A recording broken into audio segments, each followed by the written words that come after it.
What's up, schoolmates? And welcome sa inyong nag-iisang youth debate program ng bayan. Walang iba kundi ang Schoolmates! Ayan, eto na nga, James.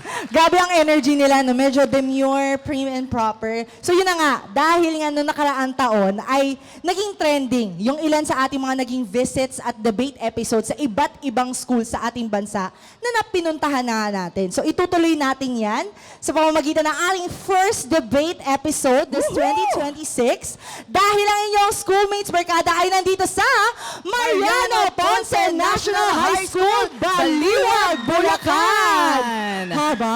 Ayan, yes, diba? I love At the dahil energy. nga ito ang ating unang debate episode this year, atin pa rin pagdedebatehin ang mga mahalagang issue ng bayan na may kinalaman sa ating mga kabataan. Sobrang agree ako dyan. At nung nabasa ko nga yung topic, sure ako, nanginig ang mga debaters. Yes, hindi lamang ang mga debaters, Pati mga ang students teacher. and teachers. Teacher Grabe, din nila. napakapit sa mga upuan nila. Correct. At syempre, no, James, speaking of yung mahalagang issue nga na kanina pa natin piniprelude, nito lamang nakalipas na mga araw ay inirekomenda sa Second Congressional Commission on Education o EDCOM 2 sa Department of Education ang pag-phase out ng mass promotion sa mga estudyante sa mga pampubliko. So take note, pampublikong paaralan sa bansa. So ano nga ba itong mass promotion na to? Ay ito yung pagpasa sa mga mag-aaral kahit hindi pa sapat ang kanilang kasanayan para sa susunod na baitang or yung tinatawag nating grade level. At isa raw ito sa nakitang dahilan sa pagbaba ng competencies ng mga estudyante.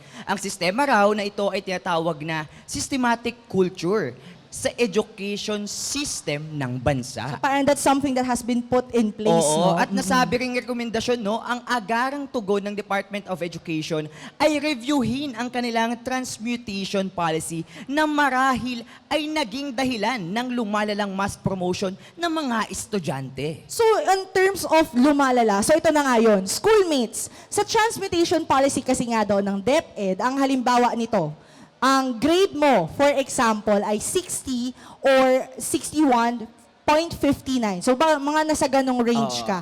So, matic, magiging 75 nga daw yon, which is yung standard passing grade sa ating mga estudyante. So, isa pa rin daw sa naging tugon ng DepEd para to arrest the decline in competency ay gradually isa-stop yung transmutation policy na yun yung nagiging safety net kasi ngayon ng Yes. mass promotion sa bansa. Kaya schoolmates, ang tanong ngayong araw, pagtigil sa mass promotion ng mga estudyante, dapat o hindi dapat? So schoolmates, ating kikilalanin ngayon ang mga debaters na pabor na dapat nang ihinto ang mass promotion ng mga estudyante. Panoorin po natin ito. My name is Jaya Luis A. Aruda, 14 years old from grade 9. When I found out about the topic, I was glad to be put in that position because I strongly believe that we should definitely end mass promotion. And my name is Rog Moristan, grade 10, 15 years old. Preparation namin as a group ay nag-usap-usap din kami tungkol dito sa mass promotion na to, kung ano yung relevant at facts na pwede naming ilaban. My name is Angeline Pangilinan, 17 years old from grade 10. So I'm glad that you can finally say the untouched parts of this topic and we can finally hit you with the facts and the voices of about this issue. I look forward to debating with you as our worthy opponent. Atin namang kilalanin ang mga debaters na hindi pabor sa pagpapatigil o paghinto ng mass promotion ng mga estudyante sa bansa. Sino sila? Panoorin natin to. Kay Adrian Campos, 15 years old, from 10 STE of Mariano Ponce National High School. Ang debate na to ay pinaghandaan namin ng tustusan na nag-research kami at nagkaroon kami ng mga meeting at naghanda kami sa mga pwedeng isagot ng kabilang grupo. Naghanda rin kami ng mga rebuttal at syempre nagdasal po kami. Ako si Joshua Welbis De Jesus, 18 years old, from 12 ABM. Nag-aaral sa Mariano Ponce National High School. Ang preparation naman na ginawa ko nanood ako ng mga meetings, debates tungkol sa topic na ito and nag-research and naghanap ng mga factual evidence para masuportahan ang argument ko. Ako si Allen Carl L. Talavera, 17 years old, mula sa grade 12 STEM ng Mariano Ponce National High School. Ang debating ito ay upang pahalagahan at pakinggan ang boses ng mga estudyante na sila ring apektado sa kung ano ang sistema ng edukasyon. Nawa kung sino ang pinakamahusay na kayang depensahan ng kanilang argumento ang manalo. At sa aming pagbabalik, isa na namang mainit na debate ang ating matutunghayan. Lahat ng yan dito lang sa Schoolmates!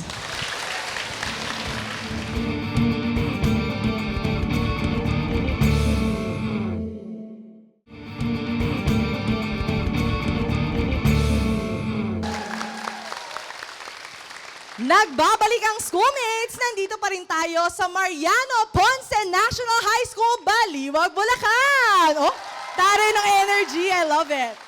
Ayan. So dahil magsisimula na ang ating debate, so debaters, lagi namin paalala, no, walang tama or maling sagot sa ating debate. Ang gusto lang namin ay magkaroon kayo ng platform na pag-usapan at mapakinggan din namin kayo on your perspective sa iba't ibang mga topics na related sa inyong mga kabataan.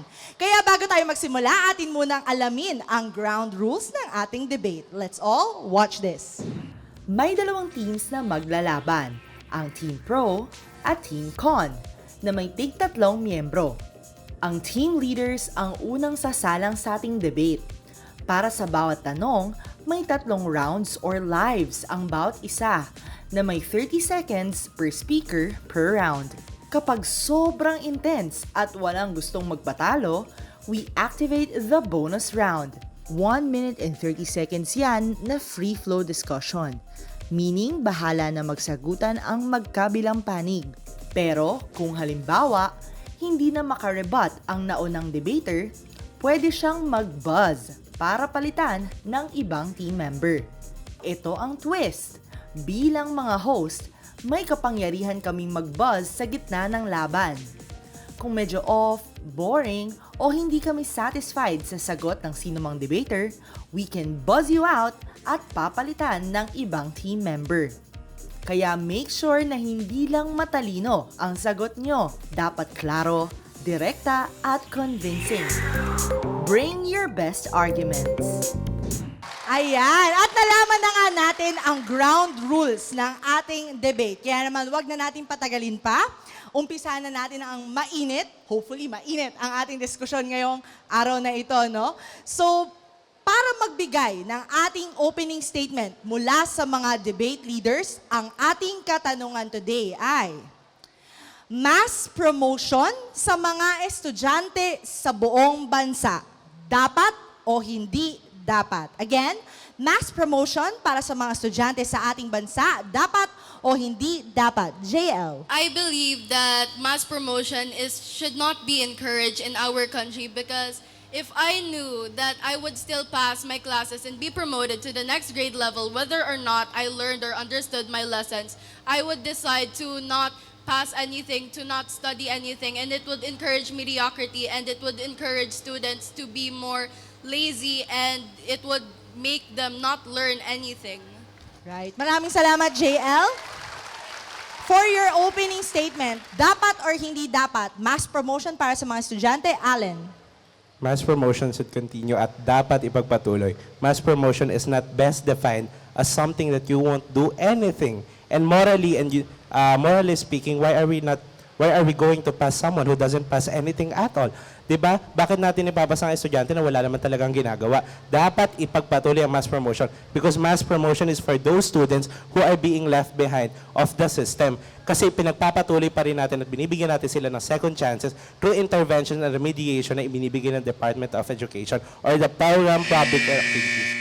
Maraming salamat, Allen. Sige, you can further elaborate your statements, pero dagdagan natin yung tanong. So sa tingin nyo ba ay necessary o mahalaga ang mass promotion para sa mga estudyante? Bakit? JL. So like you said, bakit natin ipapasa ang mga estudyante na wala naman talagang ginagawa, wala silang pinapasa or pinapasa? So I think na yung mass promotion hindi talaga siya importante para sa mga students because as a student myself, I need to know na naiintindihan ko talaga yung lessons, yung mga pinag-aralan ko ng grade level na yon bago ako makapasa sa next level. You can't take the second step without taking the first one. Allen? Mass promotion again is defined as something that you want that students who are being left behind and short by the system ay kailangan bigyan ng intervention, remediation through PPAs ng DepEd or program and activities na ipinapatupad ng DepEd. Katulad na lang ng mga ipinapatupad natin na ARAL program, meron tayong mga pinapatupad na summer class. Kasi kailangan nating maka-adapt na hindi lahat ng estudyante ay natututo ng sabay-sabay. Kailangan nating ipagpatuloy ang mass promotion dahil hindi lahat ng estudyante ay naka-a-adapt sa standard ng DepEd kung ano ang pinapatupad nito. Hindi lahat ng estudyante nakakatupad. Hindi lahat ng estudyante nakababasa. Hindi lahat ng estudyante nakakaintindi na kung ano ang binabasa. Kaya kinakailangan natin ng mass promotion dahil ipinopromote sila upang magkaroon ng intervention at remediation through PPAs from Department of Education. Okay, thanks, Alan. JL. Yes, but mass promotion will defeat the main purpose kung bakit nga natin sila binibigyan ng intervention. Kung bibigyan nyo sila ng intervention, ang sabi nga, 'di ba, prevention is better than cure. Kung sa simula pa lang inayos na natin yung sistema ng pag-aaral na pinagsama-sama natin yung magkaka-level ng way of thinking and pagkaka-level sa sabihin na natin yung academic level nila, kung pinagpantay-pantay natin yung per section at ganito yung ina-adapt natin kung paano yung learning, kung paano sila mag-aral. Dagdagan natin yung tanong because we want more concrete proof. Why or why not is it beneficial? So ang pangatlong tanong natin, does mass promotion of students in the country enable a game changer or does it change the game or the leveling field for students to elevate the standard of education system in the country? Needless to say, kapag ba may mass promotion, tataas ang kalidad ng edukasyon sa bansa. Allen. Sinabi mo na dapat pinagsasama-sama ang mga estudyante na may iisang standard or may isang learning outcome. Hindi lahat ng estudyante mayroong iisang pag-iisip. Meron tayong tinatawag na IDP o Individual Development Plan sa bawat estudyante. Lahat tayo ay natututo sa iba't ibang paraan at sa iba't ibang aspeto. We have what we call multiple intelligences by Howard Gardner na bawat tao ay may kanya-kanyang may kanya-kanyang aspeto kung saan sila nag-excel. So it is a game changer for us because we want to elevate the standard of education na pinagsasama-sama natin at educate. Okay, JL. How is that relevant na pinagsasama-sama natin sila tapos ipapasa mo kahit hindi naman nila masyadong natutunan yung pinag-aaralan nila? Mass promotion should not be encouraged in our country kasi nga yung mass promotion, nangyayari na siya ngayon. Anong nadulot nito sa bansa natin? Maraming mga students nasa high school na, nasa college, hindi pa rin sila marunong magbasa. How do I know? Kasi nakikita ko with my very own eyes na kapag bumibisita kami sa ibang mga campuses, ako mismo na nakikita ko sila.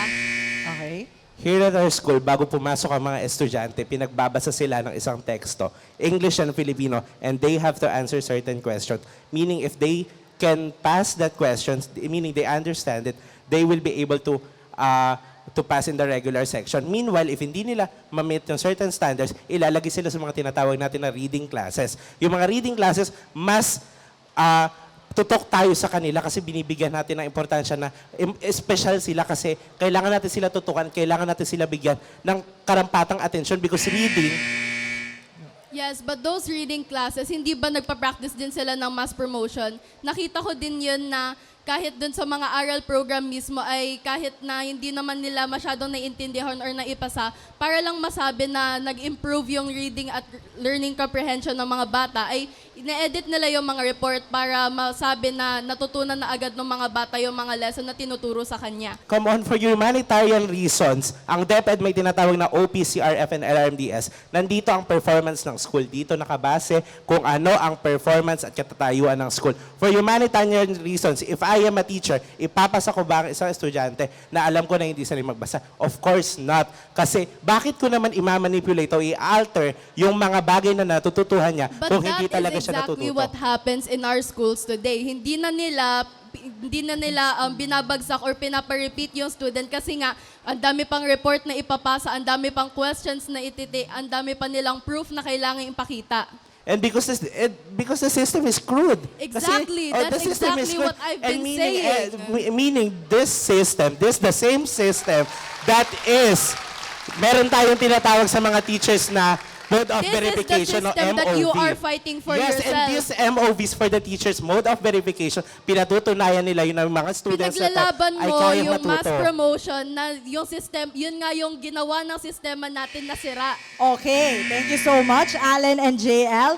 Ang ganda ng debate, guys. So sana masundan siya ng ating next speakers. Let's give the floor to your next debaters. So, nanggaling tayo doon, no? So, the standoff point is, it's a flawed system daw, according to your team. At sinasabi nyo naman is, there are already guardrails set in place to prevent that from happening. So, let's elaborate further. Doon tayo, sa pang-apat na tanong. Nakakatulong ba, so doon tayo sa benefit cost-benefit analysis ang gagawin natin. 6-7, wow, okay. So, nakakatulong nga ba ang mass promotion ng mga estudyante na ma-lessen ang dropouts and repetition cases ng mga estudyante sa ating bansa? Does it help in terms of numbers to reduce dropouts and remedials or repetition of grades or cases ng mga estudyante sa ating bansa? Kyle? Yes. Mass promotion helps protect students' self-esteem and mental well-being. Yung well-being po na to is yung, kasi minsan pag ang bata is na-retain or na-repeat, nilabel niya yung sarili niya as a failure, as a burden, as a something na hindi ka kanais-nais. Okay. So, when students think of themselves as this way, mas na-encourage sila na mag-drop out kasi nga, mas napapaluyo sila sa education system natin. Okay. Angel? It does help the statistics, pero do you wanna sugarcoat the system? Yes, komportable ang estudyante na may self-worth nga siya. She feels good na nakapasa siya. Pero paano na in the future when she can't keep up with the system ng college? What if in the future nakagraduate siya tapos sa trabaho niya, hindi niya kayang ma-retain yun kasi she doesn't have the foundational skills that she needs? Inaano kasi natin na mass promotion kasi ang sistema natin, ang tinatato natin yung mga repeaters and retainers as a most outcast na parang pag bumagsak ka sa sistema natin, wala ka ng future. Na parang pag bumagsak ka sa sistema natin, wala ka ng marating sa buhay. Kasi ang lipunan natin, yes, masakit man sabihin, pero ang lipunan natin, tinatato yung mga estudyanteng bumagsak as basura. Okay. That is exactly why we are changing the system. That is exactly why we are forming a learner-centered system wherein we help the students to be progressive, to be ready for the next level para yung self-worth nila umokay, para yung self-worth nila pantay sa realidad. Mass promotion exists because DepEd understands that learning comes with accountability and compassion. So pag wala kang compassion, hindi mo rin ma-encourage yung students mo na mag-aral. Kasi nga, wala silang self-esteem na mag-aral kapag na-retain sila or naging repeat. You are prioritizing short-term comfort for long-term improvement. Yes, the DepEd understands na students hindi kaya yung curriculum ngayon. That is exactly why they want to help us. That is exactly why EDCOM is forming a curriculum that will help the students progress at their own pace.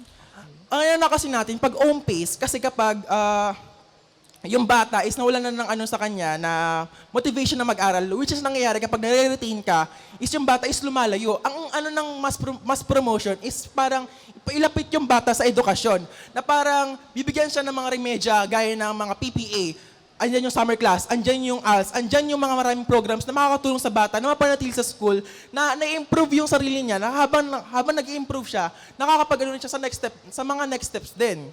Okay, wait lang. Sige. Dagdagan natin yung question Paki-pause yung timer. Kasi umiikot tayo on mental health, di ba? Parang yan yung parang loosely thrown around word right now. So I need a definitive proof. Sa tingin nyo ba, with or without mass promotion, what would be the effect on mental health and well-being? And how do we define mental health or well-being in this context? Angel?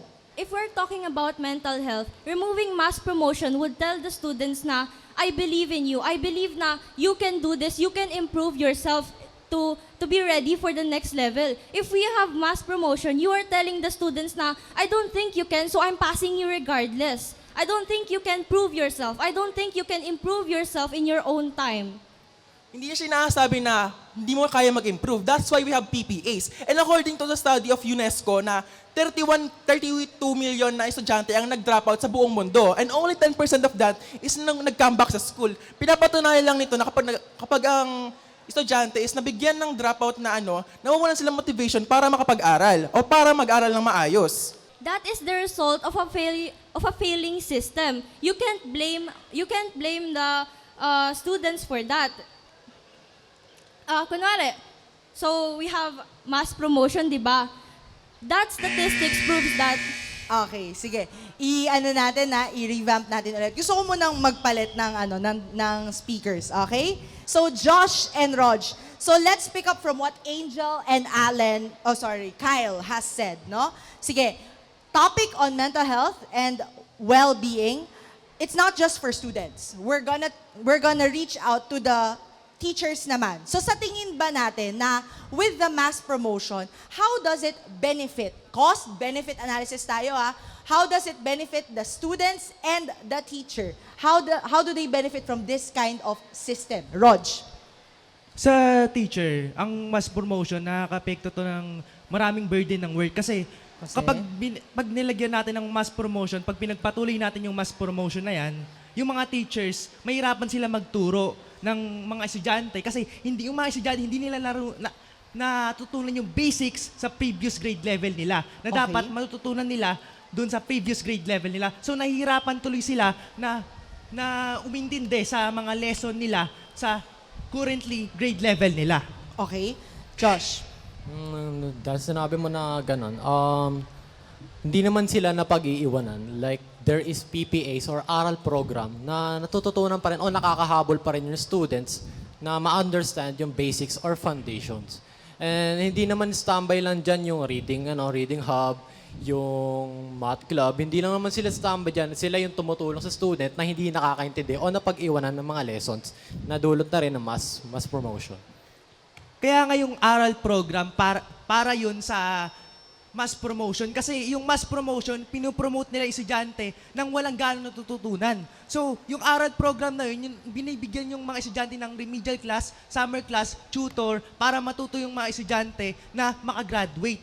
So, kung pinopromote mo yung mass promotion na yan, at sinama mo yung aral program, hindi pwede yun. Kasi yung aral program, pinopromote niya yung mga estudyante na matuto lalo.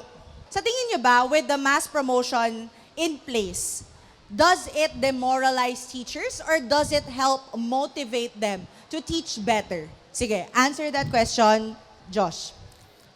Based po sa nakakilala ko na teacher, it actually motivates them dahil natutuwa sila na nakikita nila nakakapasa ang estudyante o mas gusto pang matuto ng estudyante dahil nga sila ay nakakahabol o nakakasabay pa rin kahit papano dahil sa mass promotion system. Mas natutuwa ang mga teacher because nakikita nila yung pagbabago because there actually is pagbabago sa student kapag napopromote o nakakasabay sila sa mga grade level nila. Okay. Rod? So, sinasabi mo bang dapat pumasa? Di ba dapat kapag pumasa ka, dapat may natutunan? So, kapag pinopromote mo yung mass promotion na yan, papasa ka nang walang ganong tutunan sa mga lesson na yon. So, ang result, mas mahihirapan ka sa mga lesson na intindihan kasi hindi ka natuto sa previous grade level mo. And that is why may PPA tayo or aral programs. Hindi ko man gusto yun paulit-ulit sabihin, pero may PPA tayo. Hindi naman gusto yun ng estudyante na hindi siya matuto or baka rin naman may other or external factors kung bakit hindi siya natututo sa school. Okay, sige. Palit mo na. I want a different set of speakers. I want JL and Allen ulit. Ang nabanggit ni Rog kanina is that actually, hindi siya nakakatulong doon sa paperworks or kung ano man yung kailangan i-secure ng mga teachers because of mass promotion. At ang sinasabi naman ni Josh it actually helps them be more prouder of their students. Can we factualize that? Sige, ang tanong ko, kung ang mass promotion na ito ay naililink sa performance evaluation ng ating mga guro at ng mga eskwelahan, sa tingin nyo ba, dapat ihiwalay itong polisiyang ito or to further integrate it into your system? JL? I think na dapat po talaga is tanggalin na po yung mass promotion dahil nga po, mas nahihirapan yung mga teacher and kung sa tingin natin is mas namomotivate silang magturo dahil yung mga estudyante nila is nakakapasa, nagkakamali kayo kasi yung mga teacher, parang kapag pinapasa nila yung mga students, sa tingin nyo ba gusto nilang ipasa yung estudyante nila na alam nilang hindi naman nakapag-comply tong student na to sa mga learning objectives niya? Sa tingin nyo ba gusto nilang ipasa yung... Ipinapasa ng teachers ang students dahil naniniwala ang teachers na merong long learning outcome sa Department of Education because learning is holistic, learning is dynamic, nagbabago. Again, iba tayo. Iba ang bawat tao, iba ang way ng pagkatuto. Sinabi nyo kanina na short-term solution ang aral program. Ang mass promotion, hindi ba mas short-term solution ang pagpaparipit at pagpapaulit ng another year level para sa isang estudyante kumpara sa pagpapromote sa kanila to another level para maging dire-diretso yung learning? Kapag in-encourage natin yung mass promotion, sige, nakapag-graduate ka ng elementary, ng high school, nakaabot ka ng college. Pagdating mo ng college, hindi mo alam wala kang basic learning foundation, wala kang alam dun sa basics na tinuturo, hindi mo alam kung paano gagawin yung mga importante, yung pinaka-basic. So, anong gagawin? Uulit ka from the very start. Kaya nga sabi ko kanina, prevention is better than cure. Kung sa simula pa lang is inayos na natin yung sistema, hindi natin in-encourage yung mass promotion, hindi na niya kailangan mag-repetition. Paano mawawala ng basic learning ang estudyante? Kaya nga siya nag-aaral. Patuloy yung pag-aaral niya. Do we think ka-graduate siya nang wala siyang natututuhan? Kaya Yun nga nga, yun nangyayari ngayon. Hindi naman yung promotion na nangyayari sa kanila, bibigyan sila ng activities, remediation. Halimbawa, bumagsak ako sa exam, I got 20 over 50. Ang passing score 30. I have to take a remedial exam. That is another level. Remediation, yun yung mga ina-apply natin sa PPA. Ayun yung mga binibigay natin na another chances para sa mga estudyante. Sa tingin nyo, anong effect ng mass promotion sa meritocracy ng isang guro? Doon tayo sa perspective ng guro, Tingin nyo ba, with the role of a teacher, they are able to fulfill that with mass promotion involved? Can you give me a concrete proof? JL? Kung yung teacher, ang goal ng teacher ay makapagturo sa isang estudyante, ang goal ng teacher is talagang matutunan ng estudyante kung ano man yung subject na tinuturo nila, yung lessons na kailangan mapag-aralan ng estudyante. Kung ini-encourage natin yung mass promotion, madidefeat yung main purpose nun kasi kung ang goal nila is matuto yung student tapos ipapasa nila whether or not na natutunan ng estudyante yung tinuturo ng teacher na yon, parang na-defeat din yung main purpose ng teacher. So bakit ka pa nag-aral? Bakit ka pa pumasok? Bakit pa nagkaroon ng teacher? Again, kaya nagkaroon ng teachers dahil, of course, para magturo sa mga estudyante, mawawala ba yung, for humanitarian citizens, yung moral nila? Again, what do you think? If you will put your shoes onto other teachers, tingin mo, in their morals, mas tatanggapin nila na ipag-repeat and repeat and repeat ang students hanggat walang nangyayari. Again, may ginagawang solutions ang teachers. Kinakausap ang magulang with principals, guidance, nag-go-home visit, at marami pang iba. Ibig sabihin, may ginagawa pa rin ng teachers. Pinipilit ng edukasyon kung anong kaya nitong gawin. Kung ang transmutation policy ay totally ma-phase out, one of the solution na pinopropose ng DepEd na i-implement ay itong sinasabi ninyong Aral Law or the Republic Act 12028. Do you think this law will really help the students learn the basics and leverage the education system in the country? If not, what is your proposed solution? Again, if we are going to the Aral Law, if we are going to generalize it, again, babalik tayo sa basics. Yung mga advanced naman, ang kailangan bumalik sa basics. Ibig sabihin, ititreat na naman natin yung mga estudyante as one na naman. Ititreat na naman natin sila as they have one mind. Imamanipulate na naman natin sila. That's not what we're saying. That's exactly what we're trying to prevent. Which is why from the very beginning, kung inayos na natin yung sistema ng pag-aaral, kung inayos na natin yung education system, hindi na kailangan ng repetition, hindi na kailangan ng aral program. Kung from the very beginning, wala nang mass promotion, kung from the very beginning, talagang pinag-focusan nila na matutunan ng mga estudyante kung ano yung kailangan Hindi nila ba matutunan. prevention din naman yung ginagawa ng paaral? Exactly. Prevention, exactly, prevention yun. Yung mga ginagawa natin ngayon, we are mass promoting students dahil prevention yun to their future. What are you preventing na matuto sila? We are preventing them from going from a short term. Kasi nga, that happened Preventing already. what? Nangyari Linawin mo yung sinasabi mo. Nangyari na. Students failed. Nangyari na. We are promoting them and we are preventing them from failing to their future. You are preventing them from learning and actually understanding what they need to No, understand. you are preventing them from learning because learning you the want foundation them to repeat basics. and repeat what they are trying to learn right now. That is what you are preventing. This program is a long-term. Okay, guys. Parang ayoko na pala magpalit ng speaker. Okay na ako. Sige. So, ano ang dapat gawin ng DepEd ngayon? I need an exact proposal, ha? I need an exact proposal.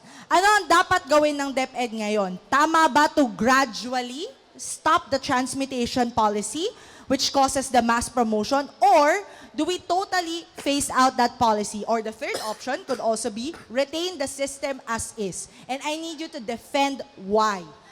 From the DepEd, we cannot remove this mass promotion. Napakadaling sabihin, tanggalin ang mass promotion. Napakadaling sabihin, itigil ang mass promotion. Napakadaling sabihin, tanggalin ang grading system, gawing zero-based grading system. Pero alam natin na crude yung sistema natin. We have an incompetent system. Tapos tatanggalin pa natin ito. Ito na nga lang yung cliffhanger natin dito sa sistemang to. Tapos tatanggalin pa natin. Then what will happen to us? We will collapse. This mass promotion is the very reason kung bakit nabubulok yung sistema natin. This mass promotion causes nga more na parang uneducated yung mga tao natin dito sa Pilipinas. Sabi nga nila, ang kabataan ng pag-asa ng bayan, tapos yung pag-asa ng bayan, pinopromote nyo kahit wala silang natututunan. So, itong mass promotion na to, ang better solution dito is from the very beginning nga, ayusin na nila yung education system. Instead of giving them complex subjects from a young age na ang dami na agad nila pinag-aaralan. Exactly. Because they will be promoted. Ibig sabihin matututo sila. Because learning is a long version. It is dynamic, holistic. Nag-a-adapt siya sa kada estudyante. Ibig sabihin, yung learning na ito, yung mass promotion na ito, ay nagdudulot sa mga estudyante to continue. Imagine mo ang isang estudyante, ibagsak mo, ipag-repeat mo, ipag-retain mo sa grade. Bumagsak sa grade 9, hindi mo approve na grade 10, magre-retain sa grade 9. Tingin mo mag-aaral pa yon? No, magtatrabaho na yon. Okay, sige. Thank you so much sa mga debaters natin. Medyo nabitin ako, but I will give you your last chance to summarize based on all the ideas na nabanggit nyo at nabanggit ng mga teammates ninyo. Okay? Pakinggan natin ang last statement ng ating mga debaters. Let's start with the last statement of JL. So like I said, I strongly believe that we should end mass promotion right here and right now. And we should focus more on fixing the education system from the bottom to the top. Because kung sa simula pa lang is naayos na nga yung education system, kung sa simula pa lang nagfo-focus na yung mga bata sa pagbabasa lang, sa simple basic math and English Filipino, hindi na nila kailangan na ulitin pa yon. Hindi na mangyayari yung sinasabi nyo nga na magkakaroon ng retention and hindi na natin kailangan ng mass promotion. Alright, thank you so much, JL. Last but not the least, Allen. In this day and age, in a crude and incompetent system, na ang tanging basihan ng talino sa dito sa ating society ay at ang basihan ng sistema natin ay yung mga bilang na pumapasa kaysa sa bilang na natututo. Dapat nating mas pahalagahan ang mass promotion because it is the only thing that we have. Without changing the system, we cannot remove mass promotion. Mass promotion na lang ang nagpapaunlad sa atin. And also, hindi lang naman yung education yung may problema, we. Kasi as we see, education is trying its all. May mga program, may mga activities. Paano pag-uwi ng bata sa bahay? Papagalitan ng nanay, mag-aalaga ng kapatid, pag-arabahuhin. Imbes na encourage, paano kung sabihin natin yung magulang hindi naman pala sanay bumasa o sumulat? Bakit hindi ba enough yung pag-encourage sa mga bata? O anak, nagawa mo na ba yung assignment mo? That is enough already. Alright, maraming salamat, Allen. Magkakaibang punto yung shinare nila, no? So thank you so much sa debaters. Actually, all debaters are very good. Kanya-kanya lang ng strong conviction na pinapakita, no? So maraming salamat muli sa mga Ponceñans natin na debaters today. Palakpakan naman natin sila. Palakpakan niyo yung mga sarili niyo. Yung iba parang nagre-regret. Dapat may nasabi ako, dapat ganito. But don't worry guys, because ang mainit na debate natin, syempre hindi naman natatapos dito. Sa ating pagbabalik, papakinggan natin ano yung na-pick up naman ng ating audience mula sa mainit na debate ngayong araw at kung sino ang magiging best speaker sa ating episode. At lahat ng yan ay sa pagbabalik lamang ng Schoolmates!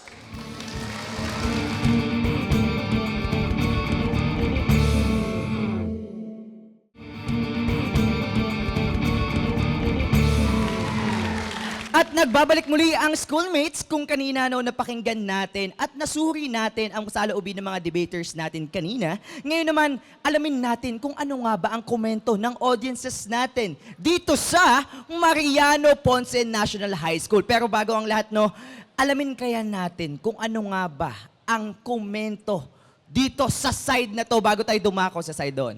Yes, any representative from this side? Yes, come here. Ayan, president daw nila to. Pero before ka mag-answer, please state your name first and your section, of course. But before that, let me state the question. Tanong, pabor ka ba o hindi pabor sa mass promotion ng mga estudyante sa ating bansa? I'm Leonard Algo from 9STE. A mass promotion has several disadvantages that could negatively affect the quality of education in the Philippines. When us students are promoted to the next level without even fulfilling or mastering the essential skills and knowledge that we need, academic standards tends to degrade or become lower, and also po nagkakaroon po tayo ng tinatawag na learning gaps. So this practice po makes the students unmotivated or hindi po sila na-motivate na mag-aral dahil nga po it seems that effort and performance does not matter. And it will also be unfair to those students who are working hard to achieve the academic access. So also din po sa mga teachers, nababurden po sila na ituro po yung mga basic na lessons instead po na mag-focus sila sa grade level competencies. So while nag-increase po yung tinatawag po nating ang completion rate sa ating bansa, it often creates false progress and it also leaves students unprepared for higher education, employment, and also po real-life challenges. Galing! Grabe, ang ganda ng sagot mo. Maraming salamat, Sana sumali ka rin. Ang ganda, nagustuhan ko yung sagot niya. Kompleto ng mga detalye at impormasyon. Now, dito naman tayo sa side na to. Ayan, sino ang gustong sumagot? Yes, halika dito. Come on down here. Ayan. Once again, before you answer, please state your name and section first. Once again, the question is, pabor ka ba o hindi pabor sa mass promotion ng mga estudyante sa ating bansa? Go! So, ako po si Keisha Ivane M. Salvador from 10 Harmony po. For me po, hindi ako pabor kasi po bakit nyo po ibababa yung standard nyo para lang po ipasa yung mga estudyante na hindi naman binibigay yung full efforts nila sa studies nila. So bakit nyo po ibababa yung ng system natin? Bakit nyo po parang dinadegrade yung mga sarili natin? Kasi parang ang unfair naman po sa mga estudyante na nag-aaral talaga ng mabuti para ipasa yung sarili nila sa grade level nila. Kasi po, sabi ko nga, gaya nga po ng sabi ko, napaka-unfair po sa mga nagsisipag mag-aral, sa mga binibigay po yung mga efforts nila. Tapos malalaman po nila na yung mga alam po nilang hindi naman nagbibigay ng efforts pasado. So parang di po talaga ako pabor sa ganong system. Ayan, maraming salamat sa impormasyon na yan. Maraming salamat. Ayan, narinig na natin ang bawat komento ng ating audiences. Grabe, audiences pa lang yan. Bilib ako dun sa mga audience. Yes, Grabe. parang deserve din nila ng best speaker. Oo, very complete. Best Yes, speaker na rin best kayo. speaker na rin yung mga natin, mga Tawagin din natin audiences. sila mamaya-maya. Tuloy na makialam at makisali sa ating mga diskusyon at debate sa pag-like and follow ng ating mga social media pages. At Schoolmates lamang yan. Dahil Schoolmates, may pakialam ka. Ngayon naman, atin nang alamin ang best speaker ngayon. Napaisip siya, sino ang aba? Ano nga Sino ba ang nga ba? aalamin natin? Alam mo, today? you know what? Parang mahihirapan yung natin dito. Ako nahirapan ako kanina. Marami Okay. silang valid points and in terms of conviction, nandun eh. Kasi yun Yes. nga, Iba yung kapag ang issue, talagang directly affected ka. Oo, Talagang yung- mas may pakialam ka kapag ganun yung issue, di ba? Totoo. Yung makaka-relate ng bawat isa. Kaya Correct. alam mo na bawat argumento, alam mong nanggagaling talaga from experiences. Eh. Correct. At syempre, dahil nga, eto na nga, sino nga ba ang relate sa ating mga debaters for today? Ang best speaker natin, medyo first to ulit, for the year. Ang best speakers natin ay dalawa. Wow! Dalawa ang best speakers natin for this episode. The first best speaker I see, Alan Carl Talavera. Second best speaker, JL Lois Aruta. Thank you so much to Alan and JL. Alright, ang dami ko napulot sa episode na to. Oo. Off-screen pa lang nag-uusap na tayo tungkol Actually, ano dito. pa lang, before tayo mag-start na pag-uusapan na natin to eh. Pero I Correct. would like to say something on my experience. As a As teacher. practice teacher. Yes, a Oo, practice kasi teacher. habang nagtuturo ako before, kasi parang may experience ako na nakapagturo ako ng grade 7 and some of my students don't know how to read. Okay. But some of them know how to read but they don't know how to comprehend. Yun. Hindi nila nauunawaan kung ano yung binabasa nila. And I think epekto rin to talaga ng ng educational crisis ng bansa. Let us all acknowledge na talagang may educational crisis ang Philippines. Kasi kung pilit tayong pumipikit sa ganung issue, pilit din nating masisira ang buhay ng mga kabataan natin. Kasi kung una pa lang sa primary level pa lang sa foundation pa lang ng unang pagkatuto ng bawat bata, natututukan sila, sana pagtungtong nila ng high school, alam na nila kung Correct. ano nga ba yung haharapin nila and they know how to comprehend and learn something from it. Kasi ang hirap na pumupunta ka sa isa pang level nang hindi mo pa nauunawan o na-master yung isang level. Correct. Kasi parang gets ko din yung bawat estudyante ko na-unfairan sila sa mga estudyante na pumapasok lang. Minimal effort, pero Minimal maximum effort. Kasi output. habang diba? nagko-compute ako ng mga grades, Oo. alam ko rin yun eh. parang, Kumbaga may Excel na ako niya Oo. na pag in-input ko yung grade ng bata, may equivalent na ako agad na grade niya. Oo. Which is, napapaisip rin ako na parang, ganito na pala talaga, na Oo. kahit minimal effort lang yung bata, as long as nakatungtong siya sa ganong average ng 61 or 61.59 something, maaari na namin ipasa. Which is, for me lang to I'm not speaking on For me behalf lang of talaga to. all the teachers sa Philippines to. Para sa akin lang po ito, na sana mas ma-enhance pa po natin, ang edukasyon ng Pilipinas. Kasi nakakalungkot yun na nakapagko-comply lang yung mga bata, even though yung mga attendance nila is hindi sasapat para ipasa. Kasi ang hirap nun nahihirapan din yung mga bata and nahihirapan din yung mga teachers. Of course, para sa mga bata, mahirap yun na humaharap ka habang lumilevel up ka ng grade level, pero yung pagkatuto at pagkaunawa mo sa mga bagay-bagay ay simple lamang. Parang At paurong, pwedeng paurong. oo. Oo.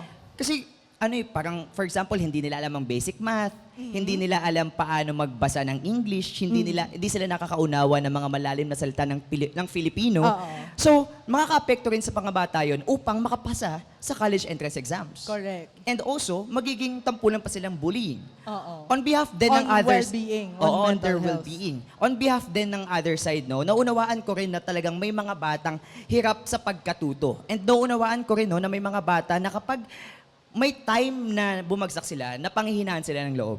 And doon pumapasok yung sinabi ni Allen kanina, na may mga tao, o may mga estudyante na kapag binagsak ng isang teacher sa ganitong, tapos nag-repeat siya, mawawalan siya ng gana nun.